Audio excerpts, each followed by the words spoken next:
जो वसूली की जा रही है कर्मचारियों के जरिए से और सर्किल ऑफिस के जरिए से, मैं समझता हूं कि बिहार में इससे पहले इतना बड़ा शोषण कभी नहीं हुआ है कि लोकतंत्र में जनप्रतिनिधियों का मान और सम्मान अपनी जगह पर है, लेकिन पिछले विगत कई वर्षों से अफसरशाही का जो एक चलन बढ़ा है महोदय, उससे सिर्फ ये नहीं कि आपके जनप्रतिनिधि अपमानित हो रहे हैं, बल्कि जनता का शोषण दोहन भी हो रहा है और जनता का काम सही तौर पर नहीं हो पा रहा है। दोस्तों, आमौर से ऐतिहासिक जीत के बाद एक बार फिर अख्तरुल ईमान जो है वो बिहार विधानसभा में गरज रहे हैं। उनके वीडियो फुटेज को हम आपको दिखाने वाले हैं। आप देखें किस तरीके से उन्होंने अपनी बात सदन में रखी। सदस्य श्री अख्तरुल ईमान जी, 2 मिनट।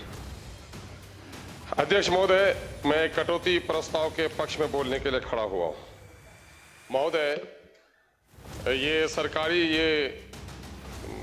संवैधानिक कंपल्सन है कि जनता की राशि को खर्च करने के लिए असेंबली से उसका अनुमोदन कराया जाए, लेकिन ये सरकार की भी जिम्मेदारी है कि आवाम के गाढ़े खून और पसीने की कमाई से उसका उत्थान हो रहा है कि नहीं, ये देखने की ज़रूरत है।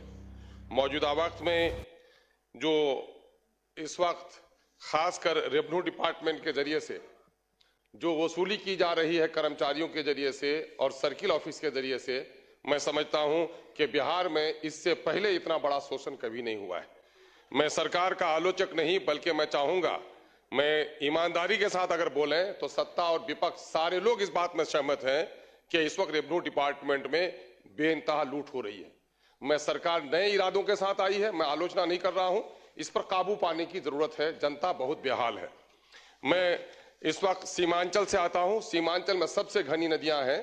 100 किलोमीटर के दरमियान में जो हिमालय के गोद में बहने वाले 300 किलोमीटर 400 किलोमीटर की बारिश और नदियों का पानी 10 से 15 किलोमीटर समाहित हो जाता है। कटाव बहुत अत्यधिक है।